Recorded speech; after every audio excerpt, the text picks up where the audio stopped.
भाई अब इसमें उल्टा हमारे ऊपर दबाव डाल के मुकदमा करा दिया गया और वो भी गंभीर धाराओं में।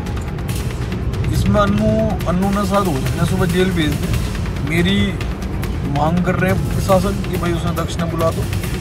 डॉक्टर पे मुकदमा है, अप्पू पे मुकदमा है। दोस्तों, हमने आपको दिखाया था कि कैसे एक लड़की ने, जो मुस्लिम लड़की थी, उसने गाय को लेकर और खासकर उत्तर प्रदेश के मुख्यमंत्री योगी आदित्यनाथ के लिए अपशब्दों का इस्तेमाल किया था। हमने तब भी कहा था अगर उसने ऐसा किया है तो उसके खिलाफ कार्रवाई कीजिए और एक मिसाल पेश कीजिए कि कोई कम से कम इस तरह की शब्दावली का इस्तेमाल किसी के साथ ना कर पाए। लेकिन जैसे लुच्चों और लफंगों का झुंड उसके घर पर टूट पड़ा था, तब भी हमने कहा था इन लोगों के खिलाफ भी सख्त कार्रवाई होनी चाहिए। इनके लिए भी एक पूरी की पूरी ऐसी मिसाल पेश होनी चाहिए कि कानून को अपने हाथ में लेकर गुंडई का तमाशा न किया जाए। और अब हालत क्या हो गई है? अब जान बचाकर इधर उधर भागते नजर आ रहे। क्यों? कार्रवाई अब शुरू हो चुकी है, दबाव में ही सही, लेकिन यह कार्रवाई जरूरी थी। लोगों ने कानून का जो तमाशा बनाना शुरू किया था उसका पहला तमाशा हमने देख लिया, लेकिन उसकी कार्रवाई अब शुरू हो चुकी है। कई सारी खबरें दिखाने जा रहा हूं, कैसे वो व्यक्ति अब भागा भागा फिर रहा है। तो अब कट्टर हिंदू, सनातन और फिर गाय माता, तमाम चीजों का जिक्र हो रहा है। लेकिन आएंगे, आपको बिहार भी लेकर चलेंगे, जहां अचानक से अमित शाह के बाद शहाबुद्दीन पर योगी आदित्यनाथ ने ज्ञान बांटा है। क्या कहा है वो भी सुनवाऊंगा। कहां से खबर निकल कर आ गई कि लोकसभा चुनाव में तो कहा जा रहा था कि मंगलसूत्र छीन लेंगे, यहां तो अब आरजेडी की सरकार आने के बाद बिहार में शरिया कानून लागू होने का दावा कर रहे हैं बौखलाए हुए नेताजी।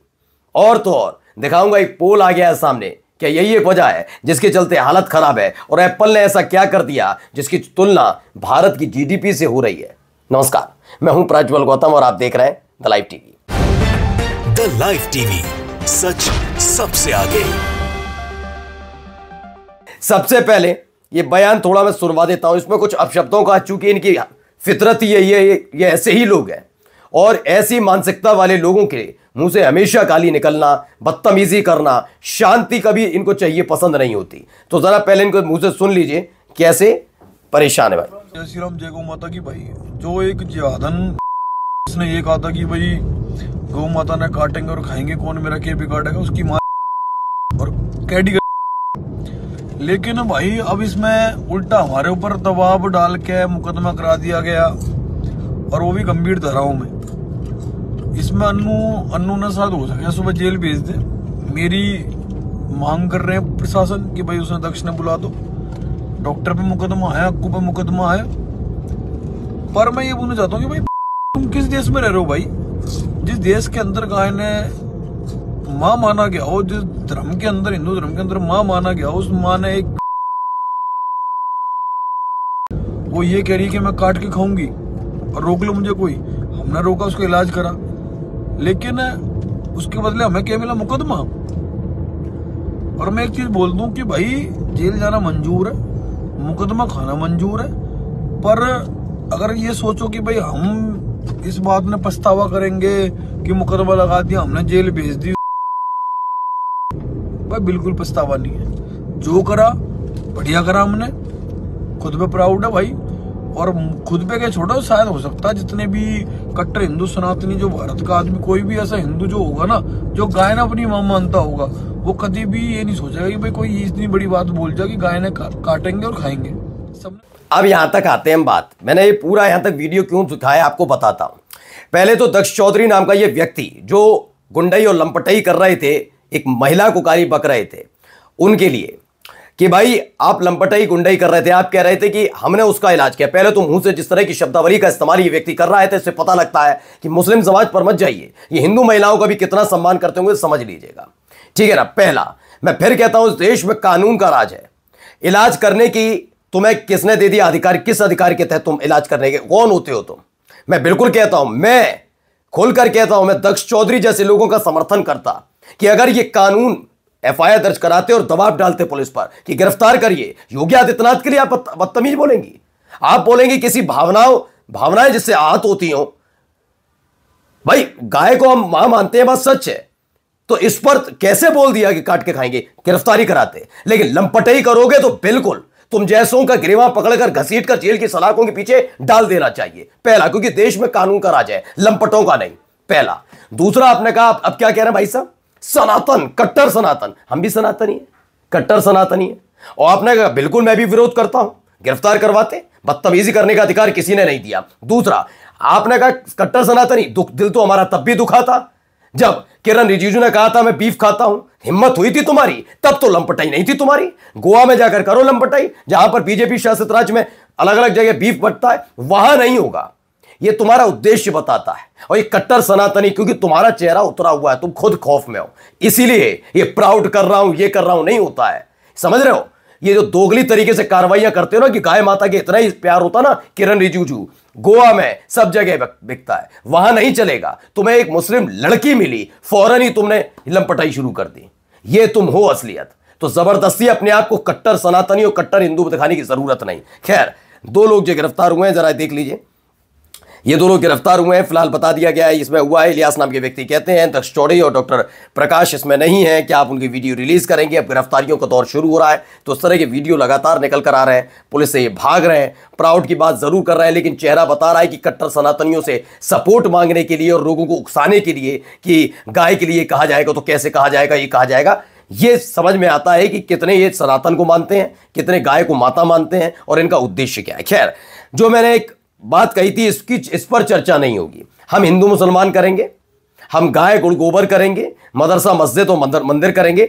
भारत की जीडीपी के बराबर पहुंच गई है एप्पल की market value. Market value Apple की किसके बराबर पहुंच गई? एप्पल के। वो जो भगवा रंग का आ गया एप्पल 17 प्रो, खुश तेना लाइन लगाकर 6 घंटे। मैं रात को 12 बजे था, सुबह 10 बजे स्टोर खुलने का इंतजार कर रहा था। कितने घंटे? पूरे 10 घंटे इंतजार किया। और उसके बाद खुशी ऐसे जैसे भारत की आजादी में बहुत बड़ा योगदान दिया हो। सोचिए, कहां भारत की जीडीपी के बराबर पहुंच गई एप्पल। बिल्कुल योगदान है। एप्पल की मार्केट वैल्यू वहां तक पहुंचाने में ऐसे युवाओं का बहुत योगदान है। अब जरा सुनिए साहिब क्या कह रहे हैं। भाई साहब अमित शाह तो क्या कह गए थे वो तो सुन लिया, आप जरा इनको भी सुनिए। मुझे आश्चर्य हुआ जब मैं रघुनाथपुर में आया, और रघुनाथपुर में आकर के मैंने देखा कि आरजेडी ने यहां से जो प्रत्याशी दिया है वो अपनी खानदानी आपराधिक पृष्ठभूमि के लिए इस पूरे क्षेत्र नहीं, देश और दुनिया में कुख्यात रहा है। नाम भी देखो ना, जैसा नाम वैसा काम। तो ये योगी आदित्यनाथ है। अभी ये खबर निकल कर आई थी कि इनकी रैलियों पर रोक लग सकती है कि हिंदू मुसलमान कर रहे हैं। खैर, अब ये हिंदू मुसलमान इसमें करते नजर नहीं आए।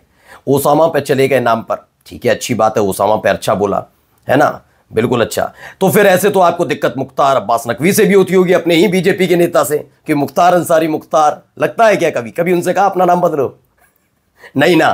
दरअसल ये इनकी बौखलाहट नजर आती है। कह रहे ना, मुख्तार अंसारी कौन थे? इनकी नजर में बाहुबली। ये कई बार कह चुके हैं। तो मुख्तार अब्बास नकवी बीजेपी के नेता, कभी उनसे आकर कहा मुख्तार? नहीं, ये नहीं कहा होगा। अब आए आपराधिक पृष्ठभूमि। बस मैं उम्मीद करूंगा कि इन्हें अनंत सिंह के लिए प्रचार करने ना भेजा जाए। वहां जाकर क्या बोलेंगे ये? क्या बोलेंगे जब ये आनंद मोहन के बेटे के लिए प्रचार करते नजर आएंगे? सोचिए, ये कितने, एक होती है कि कुछ मुद्दा नहीं मिलता तो कुछ और बोलना है, तो इस पर क्या बोलते नजर आएंगे। खैर, आइए अगली खबर देखिए। आगे ये शरिया कानून लागू कर देगा। तेजस्वी यादव मुख्यमंत्री बना तो बिहार में शरिया कानून लागू कर देगा, ये आचार्य प्रमोद कृष्णम कहते हैं। जैसे कहा जा रहा था लोकसभा चुनाव के दौरान, अयोध्या का ताला, राम मंदिर हटेगा, पता नहीं क्या क्या नहीं कह रहे थे। अगर ये आ गया तो ये हो जाएगा, अयोध्या में ये हो जाएगा, वो हो जाएगा, मंगलसूत्र छिन जाएगा, भैंसें चोरी हो जाएंगी। सोचिए, सर्वोच्च पद पर बैठे हुए लोग ये भाषाशैली बोल रहे थे। अब ये आ गए, ये शरिया कानून ले आए बीच में कि शरिया कानून लागू होगा। भाई साहब, इनका तो ज्ञान ही अद्भुत है। यह आदमी ही अद्भुत है। इस आदमी को खुद ही नहीं पता कि कब क्या बोलना है और कहां जाना है। पहले कांग्रेस कांग्रेस कांग्रेस और आजकल बीजेपी बीजेपी बीजेपी, हर तरफ इस आदमी का। एक पोल है छोटा सा, जनमत पोल से, बिहार विधानसभा चुनाव में अभी तक की ग्राउंड रिपोर्ट के मुताबिक बीजेपी ज्यादा से ज्यादा 48 से 52 सीटों पर रहने वाली है। दावा किया जा रहा है जेडीयू ज्यादा से ज्यादा 45 से 47 सीटें, मांझी 1 सीट पर, उपेंद्र कुशवाहा 2 और चिराग पासवान को 6 सीटें मिलेंगी। यानी कुल मिलाकर 115 सीटों पर सिमटता एनडीए नजर आ रहा है। क्या यही वजह है कि शरिया कानून और शहाबुद्दीन के बेटे पर जाकर पूरा मसला टिक गया है? क्योंकि अपनी पार्टी में तो देखे नहीं जा रहे किस कदर के नेता हैं।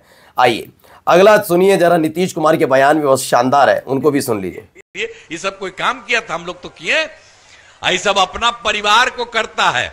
हम लोग अपना परिवार को किसी को कुछ कहते हैं? हम तो सबके लिए करते हैं, आपके लिए भी हर तरह से मदद करते हैं।